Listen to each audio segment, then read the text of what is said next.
മുൻ DGP, ഇപ്പോൾ തിരുവനന്തപുരത്ത് കൗൺസിലർ, ഏവർക്കും മനസ്സിലായി കാണും, ശ്രീലേഖ IPS ബ്രാക്കറ്റിൽ റിട്ടയർഡ്. ശ്രീലേഖയുടെ ഭാവി എന്തായിരിക്കും? നിയമസഭയിലേക്ക് മത്സരിക്കുമോ അതോ മറ്റെന്തെങ്കിലും സ്ഥാനമാനങ്ങളിലേക്ക് പോകുമോ? റിട്ടയർഡ് ചെയ്തേണ്ട ആവശ്യമൊന്നുമില്ല. എന്നാൽ അവർ റിട്ടയർ ചെയ്ത് കഴിഞ്ഞാൽ അങ്ങനെ മത്സരിക്കാനൊക്കെ പറ്റുള്ളൂ. സർവീസ് ഇരിക്കും മത്സരിക്കാൻ പറ്റില്ല. നിയമങ്ങൾ വളരെ ശക്തമാണ്. ശ്രീലേഖ IPS അമേരിക്കൻ പ്രസിഡന്റ് വിരമിച്ചാൽ നിങ്ങൾ പ്രസിഡന്റ് ക്ലിൻ്റൺ എന്നല്ലേ പറയാറുള്ളൂ. പിന്നെ എന്തിനാ ശ്രീലേഖനെ കുറയ്ക്കുന്നു? ഇതൊക്കെ സാഹിബ് ഉണ്ടാക്കിയ സിസ്റ്റമാണ്. അപ്പോൾ അങ്ങനെ തന്നെ കിടക്കട്ടെ. ഒന്നാമത്.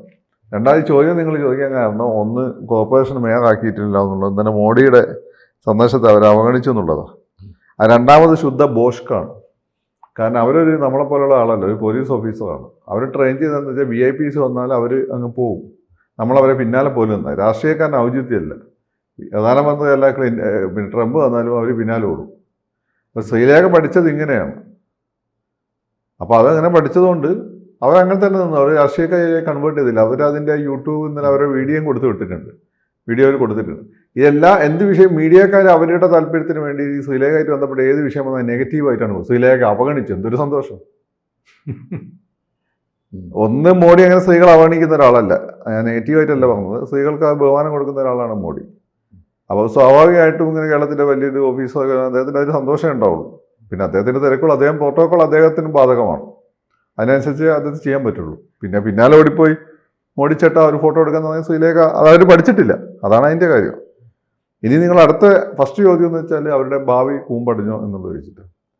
ഭാവി കൂമ്പടിഞ്ഞോ വെച്ചാൽ ഇറ്റ് ഡിപ്പെൻഡ്സ് ഓൺ ഹെയർ. അവർ BJP സ്ഥാനാർത്ഥിയായി നേതാവായിട്ട് വന്നത്, BJP ജോയിൻ ചെയ്തത് ഒരു കോർപ്പറേഷനിൽ പിന്നെ സ്ഥാനാർത്ഥിയാൻ വേണ്ടിയിട്ടല്ല. അവരൊന്നെങ്കിലും അതിൻ്റെ ഒരു ഇൻ്റലക്ച്വൽ മെറ്റീരിയൽ അല്ല, അതിൻ്റെ ഒരു വെരി സ്ട്രോങ് എക്സിക്യൂട്ടീവ് മെറ്റീരിയലാണ്. അപ്പം നിയമസഭയിലായിരുന്നു അവരെ ഇരുത്തേണ്ടത്. എന്നാൽ രാജീവിൻ്റെ ഒരു പ്ലാൻ കോർപ്പറേഷനിലേക്ക് കൊണ്ടുവരിക എന്നുള്ളത്. എനിക്കൊന്നും രാജീവിൻ്റെ പ്ലാൻ മറ്റേ വലുതായിരിക്കും. മുരളി തന്നെ മറ്റേ കോർപ്പറേഷനിലേക്ക് മത്സരിപ്പിച്ചിട്ട് കോർപ്പറേഷൻ പിടിക്കുക ആയിരിക്കാം രാജീവിൻ്റെ പ്ലാൻ. മുരളി തന്നെ നിന്ന് കൊടുത്തിട്ടുണ്ടാവില്ല. നിന്ന് കൊടുത്താൽ മുരളിക്കായിരുന്നു വന്നത്, നന്നായിരിക്കുക. കാരണം മുരളി മത്സരിച്ചിട്ട് കോർപ്പറേഷൻ പിടിച്ചാൽ മുരളിക്കാണ് അതിൻ്റെ ക്രെഡിറ്റ് പോകുക. ഇപ്പം ക്രെഡിറ്റ് രാജീവിനാണ്. രാജേഷ് അവിടെ ഇരിക്കുന്നല്ലേ ഉള്ളൂ. രാജേഷ് മണ്ഡലം മാതല്ലേ മത്സരിച്ചു തന്നെ. മുമ്പ് സീറ്റല്ല ഇപ്പം മത്സരിച്ചത്. അത് രാജീവിൻ്റെ തലകൊണ്ട് ജയിച്ചു എന്നുള്ളതാണ്. അപ്പം രാജീവിൻ്റെ തലകൊണ്ട് ജയിച്ചു എന്നുള്ള സ്ഥലത്ത് രാജീവ് എനിക്ക് തോന്നുന്നു ഇവരെയാണ് മേയർ സ്ഥാനാർത്ഥിയെ കണ്ടത്. കാരണം രാജീവ് അങ്ങനെ ഔട്ട് ഓഫ് ദ ബോക്സ് ചിന്തിക്കുന്ന ഒരാളാണ്.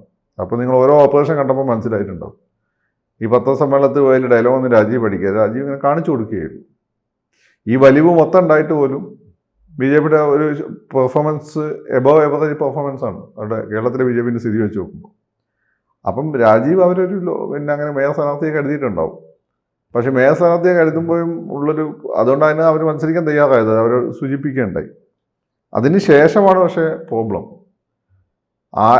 രണ്ട് പ്രോബ്ലമാണ് വന്നത്. ഒന്ന്, മേയർ സ്ഥാനം പിന്നെ അവർ കൊടുത്തു കഴിഞ്ഞാൽ ഡെപ്യൂട്ടി മേയർ സ്ത്രീയാവും. 2 സ്ത്രീകളാവുന്ന പ്രശ്നമുണ്ട്. 2 പുരുഷന്മാരാകുമ്പം പ്രശ്നമല്ലേ, 2 സ്ത്രീകളാകുമ്പോൾ പ്രശ്നമുള്ളതെന്ന് വെച്ചാൽ എനിക്ക് മറുപടി ഒന്നുമില്ല. അങ്ങനെയാണ് നമ്മുടെ നാട്ടിൻ്റെ പൊതുവെയുള്ള മാനസികാവസ്ഥ. രണ്ടാമത്തെ കാര്യം, ശ്രീലേഖ മാഡത്തിന് ഒരു ഈ IAS IPS എന്നൊക്കെ വെച്ചാൽ ഒരു സ്വർഗജാതരായ സ്വർഗത്തിൽ ജനിക്കുന്ന ദൈവത്തിൻ്റെ മക്കളാണ്. അവർക്ക് നമ്മളെക്കാട്ടും കൂടിയായിട്ടാണെന്നാണ് അവർ വിചാരം. അപ്പോൾ ഞാനാണെങ്കിൽ നിങ്ങളാണെങ്കിൽ IAS കിട്ടിയാൽ IPS കിട്ടിയാൽ നമ്മളെ ആ സിസ്റ്റത്തിലേക്ക് അവർ അബ്സോർവ് ചെയ്യും. ഇപ്പം ഞാൻ സഫൈക്കാരനാണ്. പക്ഷെ അതിനൊരു കുറച്ച് മാറ്റം വരുത്തിയ ദിവ്യ പറയുന്നു. പക്ഷെ എനിക്കത് നിങ്ങളെപ്പോലുള്ള ആളുകൾ ദിവ്യന്റെ ഫാൻസും ദിവ്യന്റെ ടീച്ചേഴ്സും ഒക്കെ പറയുന്നു. ഞാൻ ഫാൻസ് അല്ല, ഞാൻ ദിവ്യയുടെ ടീച്ചർ ഒക്കെ പറയുന്നതല്ലാതെ ഇങ്ങനെ വളരെ നമ്മൾ പുറത്തോട്ട് കേട്ടിട്ടുണ്ട്. ഭയങ്കര പോപ്പുലറാണ്, പോ പീപ്പിളാണ് എന്നൊക്കെ. പക്ഷെ അവരോട് കാര്യത്തിനോട് അടുക്കുമ്പോഴാണ് പലരും IAS ആണ് ഉള്ളിൽ നിന്ന് തികട്ടി വരുന്ന ഒരുപാട് അനുഭവങ്ങൾ പല ഇങ്ങനെയുള്ള ദിവ്യനെ പറ്റി എനിക്കറിയില്ല. അല്ല, പണ്ട് ഈ IASകാര് ഒരു തരം മുഖത്ത് നോക്കാതെ ഇപ്പൊ പിടിച്ച് നടക്കും. ഇപ്പൊ മുഖത്ത് നോക്കാറുണ്ടോ? ഇപ്പോൾ നോക്കുന്നവരുണ്ട്. അത് പണ്ടുണ്ടായിരുന്നു. മലയാറ്റൂര് അത് വേറിട്ട ഒരു NS മാധവൻ ഉണ്ടായിരുന്നു. അതങ്ങനെ കവിത അങ്ങനെ വന്ന ആളുകൾ പൊതുവേ എന്ന് വെച്ചാൽ ഏറ്റവും പാവപ്പെട്ട കുടുംബത്തിൽ നിന്ന് IAS ആയി കഴിഞ്ഞാൽ IPS ആയി കഴിഞ്ഞാൽ ഇപ്പം ഞാനാണെങ്കിൽ പോലും ഞാൻ പറയാലോ ഒരു വളരെ പോപ്പുലർ കോൺഗ്രസ് ഫാമിലിയിൽ നിന്ന് വന്നിട്ടുള്ള ഒരാളാണ്. അതിൻ്റെ പൊളിറ്റിക്കൽ ബാക്ക്ഗ്രൗണ്ട് പ്രോപ്പർലി SFI ആണ്.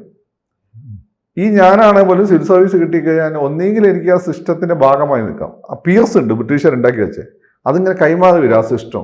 അതോടുകൂടി നമ്മൾ സ്വർഗജാതരാവുകയാണ്. അത് മലയാറ്റൂർ രാമകൃഷ്ണൻ തന്നെ എഴുതി വെച്ചിട്ടുണ്ട്. സാധാരണക്കാർ എലി പ്രസവിക്കുന്നവർ പ്രസവിക്കും, IAS എന്നുള്ളത് സിംഹം പ്രസവിക്കുമ്പോൾ 1-2 പിള്ളേരുണ്ടാവും. എന്നുവെച്ചാൽ IAS പദവി അത്രയല്ലേ ഉള്ളൂ. 3 ലക്ഷം ആളുകൾ പരീക്ഷ എഴുതി ഒരു വർഷം IAS കിട്ടുന്നത് 50-60 ആൾക്കാണ് എന്ന് മലയാറ്റൂർ രാമകൃഷ്ണൻ എഴുതി. ഇതാണ് അവരുടെ സൈക്കോളജി. ആ സിസ്റ്റത്തിലേക്ക് അവരങ്ങ് അബ്സോർബ് ചെയ്യപ്പെടും. അപ്പം ഞാനൊക്കെ പോയി കഴിഞ്ഞാൽ ഞാൻ ആലോചിച്ചു എന്താവും. ഒന്നെങ്കിൽ ഞാൻ ഈ ഭരത്ചന്ദ്രനാവാൻ ശ്രമിക്കും എൻ്റെ ഒരു സ്വഭാവത്തിന്. അതധികം നടക്കില്ല. ഭരത്ചന്ദ്രനായ പിന്നെ കാലാകാലം ക്ഷീരവികസന ഓപ്പറേഷൻ്റെ ചെയർപേഴ്സൺ ആയിരിക്കേണ്ടി വരും, ചെയർമാനായിരിക്കേണ്ടി വരും.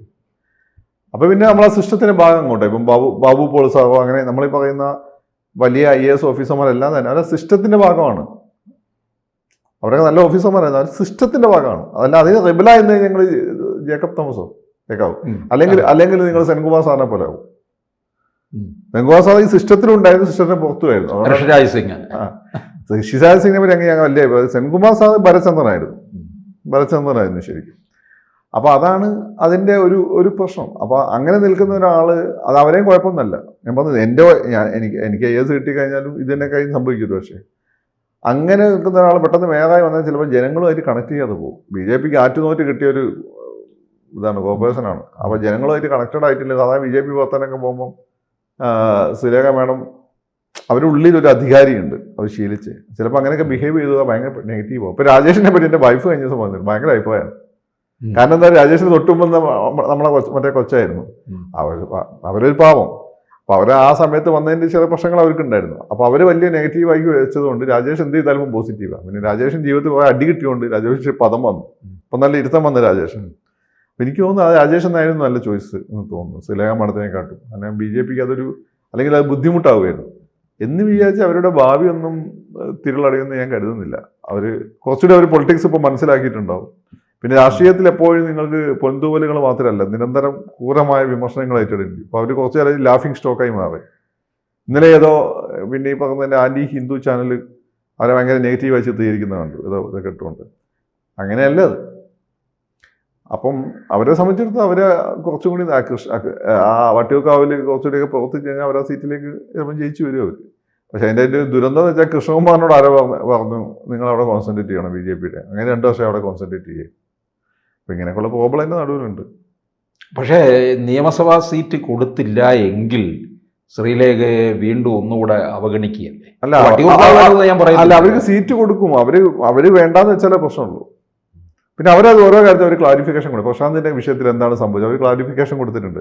നിങ്ങൾ ഈ ഹൈപ്പിന്റെ പിന്നാലെ മാത്രം ഇപ്പം എൻ്റെ ഇതിൻ്റെ താഴെയൊക്കെ ഞാൻ എന്താണ് പറഞ്ഞതെന്ന് നോക്കാതെ നിങ്ങൾ എന്താണ് കൊടുക്കുക. ഞാനിപ്പം പറയാണ് എനിക്ക് VD സതീശൻ ഭയങ്കര ഇഷ്ടമാണ്, നല്ലൊരു നേതാവാണ്, എന്നാൽ LDF വരാനാണ് സാധ്യത. അപ്പം നിങ്ങൾ ഫക്രുദ്ദീൻ LDF ഉറപ്പായും വരും, ഫക്രുദ്ദീൻ നിങ്ങൾ കൊടുക്കും. ഇതിൻ്റെ താഴെ വന്നിട്ട് ഈ ഹെഡിങ് മാത്രം വായിക്കും. ഈ ഹെഡിങ് മാത്രം എത്ര എണ്ണം കാര്യം കണ്ടിട്ടുണ്ടാവും. ഞാൻ പറഞ്ഞതൊന്നുമല്ല, നിങ്ങളാരോ കൊടുത്തൊരു ഹെഡിങ് ആയിരിക്കും. നിങ്ങളെന്തായാലും പറയാ പേരുണ്ടല്ലേ ഹെഡിങ് തമ്പ്, നിങ്ങൾ ആരോ കൊടുത്ത തമ്പനയിലായിരിക്കും. അത് നോക്കിയിട്ടാണ് ഓരോരുത്തന്മാർ കമന്റ് ചെയ്യുക. അല്ലാത്തവർക്ക് ശ്രീലേഖ മാഡം പറഞ്ഞത് വളരെ കൃത്യമാണ്. കോർപ്പറേഷന്റെ കാര്യത്തിൽ അവർക്ക് വിഷമം ഉണ്ടായിട്ടുള്ളത് സത്യമാണ്. ഇന്നലത്തെ വിഷയത്തിൽ അവർ കൃത്യമായി ക്ലാരിഫിക്കേഷൻ കൊടുത്തിട്ടുണ്ട്. പ്രശാന്തിന്റെ കാര്യത്തിൽ അവർ ക്ലാരിഫിക്കേഷൻ കൊടുത്തിട്ടുണ്ട്. ഇതിൽ കൂടുതൽ എന്താ ചെയ്യുക? അതുകൊണ്ട് അവനങ്ങനെ അവഗണിക്കുമെന്ന് എനിക്ക് തോന്നുന്നു. ഇനി അവരായിട്ട് വല്ല സന്യാസത്തിന് പോകണമെന്ന് വിചാരിച്ചാൽ ആർക്കൊന്നും ചെയ്യാൻ പറ്റില്ല. എനിക്കൊന്ന് അർഹമായ ഒരു പ്രാതിനിധ്യം കൊടുക്കണം. കാരണം അവർക്ക് കൊടുക്കുമെന്ന് എനിക്ക് തോന്നുന്നത്. അവരിപ്പം വലിയ പ്രശ്നമൊന്നും ഉണ്ടാക്കി കാരണം എന്തെങ്കിലുമൊക്കെ ചെയ്യും. അതൊന്നും ചെയ്തില്ല. അവരൊരു യൂട്യൂബിൽ അവർക്കൊരു അസംതൃപ്തി ഉണ്ടായിരുന്നു എന്ന് അവർ പറഞ്ഞു. ഇന്നലെ അവർ കൃത്യമായിട്ട് ഒരു പോലീസ് ഓഫീസർ എങ്ങനെയാണോ ആ രീതിയിലാണ് ബിഹേവ് ചെയ്തത്. അവർക്കൊരു പ്രധാനമന്ത്രി ഇപ്പം ഡോവലാണെങ്കിൽ ഇപ്പോൾ ഒരു ഡോവലിന് പ്രധാനമന്ത്രി കൂടെ ഓടിപ്പോകാൻ പറ്റില്ല. അതായത് ഇപ്പം ക്യാബിനറ്റ് റാങ്ക് ഉള്ളതുകൊണ്ട് പറ്റാം, അല്ലേ പറ്റില്ല. അങ്ങനെയാണോ അത് സിസ്റ്റം? അതല്ലേ നമ്മൾ IAS IPSലും കിട്ടിയ ആ സിസ്റ്റം നമ്മൾ ഇന്റേണലൈസ് ചെയ്യപ്പെടും. നമുക്ക് പെട്ടെന്ന് അതിൻ്റെ ഉള്ളിൽ നിന്ന് പുറത്തിറങ്ങാൻ പറ്റും. അതിന് ഗുണമുണ്ട് ദോഷമുണ്ട്. മനസ്സിലായി? അതാണ് അതിൻ്റെ ഒരു കാര്യം. അതുകൊണ്ട് ഇപ്പം മാത്രമല്ല ഇവിടെ 3 DGPമാരെ BJP കിട്ടി ഒറ്റൊന്നിനും ഉപയോഗിക്കാൻ പറ്റില്ല. അതിൽ കുറച്ചെങ്കിലും പരിഗണന കിട്ടിയത് ലൈംലൈറ്റിൽ നിൽക്കുന്നതും മാഡം മാത്രമാണ്. ഇപ്പോൾ സെൻകുമാർ സാറിന് ആ ഒരു പരിഗണന കിട്ടിയെന്ന് എനിക്ക് തോന്നുന്നില്ല. ജേക്കബ് തോമസിന് കിട്ടിയിട്ടില്ല. 3 DGPമാരിവിടെ BJP ഒരു പാർട്ടിയിലും ഇല്ല. DGPമാരുടെ എല്ലാ സമയമാണ്. അതിൽ ഏറ്റവും പരിഗണന കിട്ടിയിട്ടുള്ളത് മാഡത്തിനാണ്. പിന്നെ മാഡത്തിനെ സ്നെബ് ചെയ്യുക. BJP ആയിട്ട് ആര് കോപ്പറേറ്റ് ചെയ്താലും ഇപ്പം ഞാൻ BJP ആയിട്ട് കോപ്പറേറ്റ് ചെയ്യുന്നതാണ്. എനിക്ക് ഫ്രണ്ട്സ് ഉണ്ട്. എനിക്ക് BJPയുടെ വിരോധമല്ല. അതാണ് എൻ്റെ സ്റ്റാറ്റസ്. അങ്ങനെ അറിയാലോ. വിരോധമല്ല എനിക്ക് BJPനോട്. ഞാൻ എന്താ ഇപ്പം BJP അനുകൂലമായിട്ട് എന്താ എന്നെ തയ്യാറായാനൊരു ഓർമ്മ വാങ്ങിയിട്ടുണ്ട്. അധികം മുസ്ലിം പേരുള്ള ആളുകളാണ് അത് കോൺഗ്രസ്. ഇപ്പം അധികം കോൺഗ്രസിൽ CPM ഇപ്പം അധികം ഞാൻ കാണുന്നില്ല. കോൺഗ്രസിലാണ് അധികം കാണുന്നത്. ഇവന്മാരൊക്കെ എന്നിട്ടാണ് കോൺഗ്രസ് ആയത്. ഇന്നാട്ട് കോൺഗ്രസ് ഉണ്ടാക്കിയവരാണ് എൻ്റെ കുടുംബം ആളുകളെ എന്നാണ് എനിക്ക് അവരോട് പറയാനുള്ളത്. കൂടുതൽ വാർത്തകളും വിശേഷങ്ങളും നിങ്ങളിലേക്ക് എത്താൻ ABC മലയാളം സബ്സ്ക്രൈബ് ചെയ്യുക, ബെൽ ബട്ടണും അമർത്തുക.